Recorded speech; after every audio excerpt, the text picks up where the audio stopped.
नमस्कार, मी Sonali next queen रेसिपीमध्ये तुमचं सर्वांचं मनापासून स्वागत करते। आजच्या व्हिडिओमध्ये आपण बघणार आहोत भोगीची भाजी आणि खरपूस अशी त्यामध्ये तेल लावलेली बाजरीची भाकरी। चला तर मग वेळ न घालवता आपण रेसिपीला सुरुवात करूया। भोगीची भाजी बनवण्यासाठी इथे मी वेगवेगळ्या प्रकारच्या भाज्या घेतलेल्या आहेत। बटाटा मोठा कापून घेतलाय, त्याचबरोबर वांग देखील मोठंच कापून घेतलंय।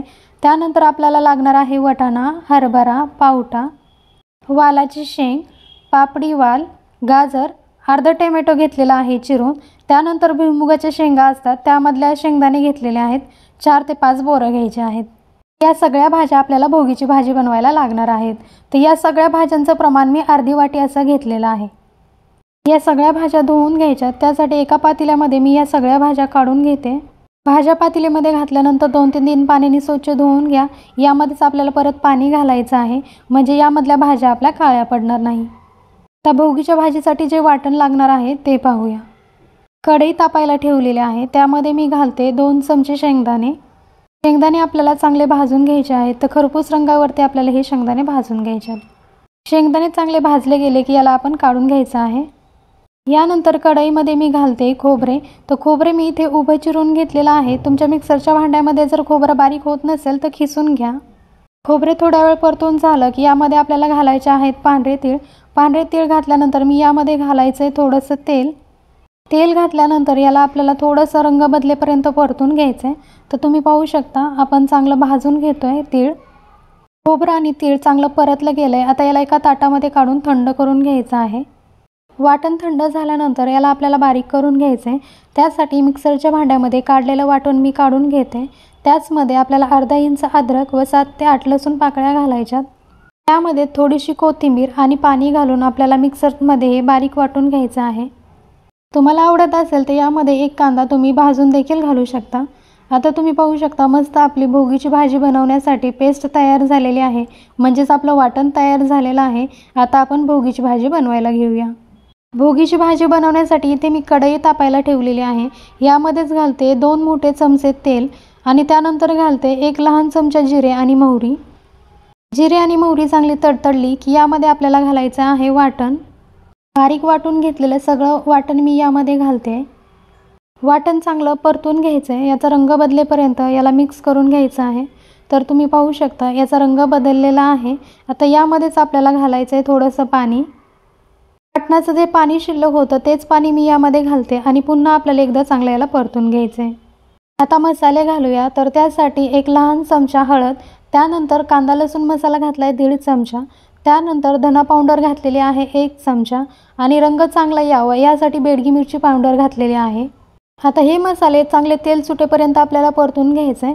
तर थोडंसं पाणी मी आणखी घालते आणि पुन्हा एकदा आपल्याला याला तेल सुटेपर्यंत परतून घ्यायचं आहे।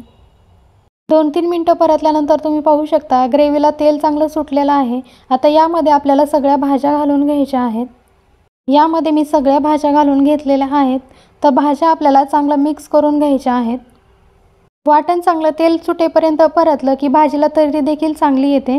तुम्ही पाहू शकता आपण सगळ्या भाज्या चांगल्या मिक्स करून घेतल्यात। आता यामध्ये आपल्याला गरम पाणी घालायचं आहे। आता पाण्याचं प्रमाण तुम्ही तुमच्या आवडीनुसार कमी जास्त करू शकता। इथे मी 1 ते 1.5 ग्लास पाणी घातलेलं आहे। गरम पाणीच घालायचं आहे, याने आपल्या भाजीला तर्री चांगली येते। तुम्ही पाहू शकता फक्त पाणीच घातलंय तरी याला तर्री किती सुंदर आलेली आहे। याला चांगलं मी ढवळून घेते। त्यानंतर घालायचं आहे चवीनुसार मीठ। चवीनुसार मीठ घालून झालं की याला आपल्याला पुन्हा एकदा चांगलं ढवळून घ्यायचं आहे। तुम्ही पाहू शकता भाजीला मस्त तर्री आलेली आहे। आता याला चांगलं ढवळून घेऊन तुम्ही त्याला पाहू शकता मस्त घट्ट भाजी आहे, पातळ नाही आहे।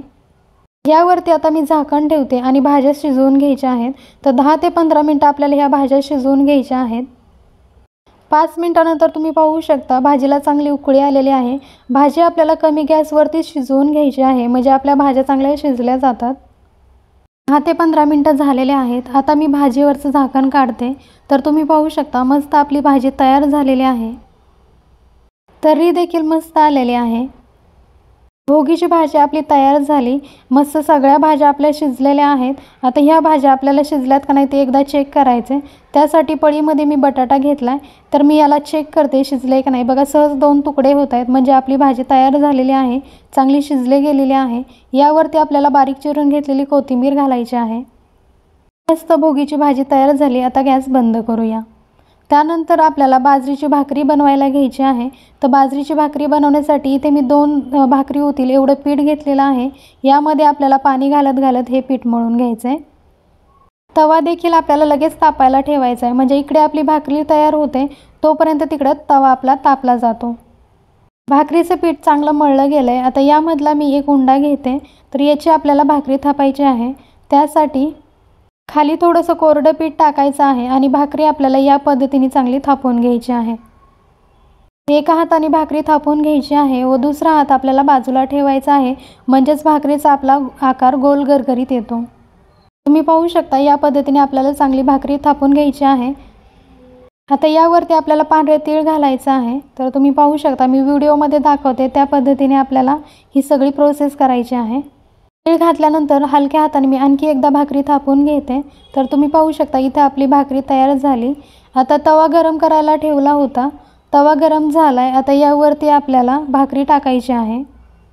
भाकरी टाकून झाल्यानंतर 15 सेकंदानंतर आपल्याला याला पाणी लावून घ्यायचं आहे। तर तुम्ही पाहू शकता मी सगळीकडून पाणी लावून घेते। भाकरीवरचं सगळं पाणी सुकलेलं आहे। आता आपल्याला भाकरी पलटून घ्यायची आहे। भाकरी पलटून घेऊन दुसऱ्या बाजूने देखील आपल्याला फिरवत फिरवत मी व्हिडिओमध्ये जसे दाखवते त्या पद्धतीने आपल्याला सगळ्या बाजूनी भाकरी भाजून घ्यायची आहे। आता भाकरी मागच्या बाजूने भाजून झाली की पलटून घ्यायची आहे आणि दुसऱ्या बाजूने देखील आपल्याला याच पद्धतीने भाकरी भाजून घ्यायची आहे। तुम्ही पाहू शकता तीळ लावलेली खरपूस बाजरीची भाकरी तयार झाली। तीळ लावलेली बाजरीची भाकरी आणि खेंगाट म्हणजेच आपली भोगीची भाजी खायला मस्तच लागते। तुमच्या भागामध्ये या भाजीला भोगीची भाजी म्हणतात का खेंगाट म्हणतात किंवा मायाळू भाजी किंवा आणखी दुसरं काही नाव असेल तर मला कमेंटमध्ये सांगू शकता। आणि तुम्हाला जर माझी रेसिपी आवडली असेल तर लाईक, कमेंट, शेअर, सबस्क्राईब करायला विसरू नका। अशाच नवीन रेसिपीसोबत पुन्हा भेट होईल। तोपर्यंत नमस्कार।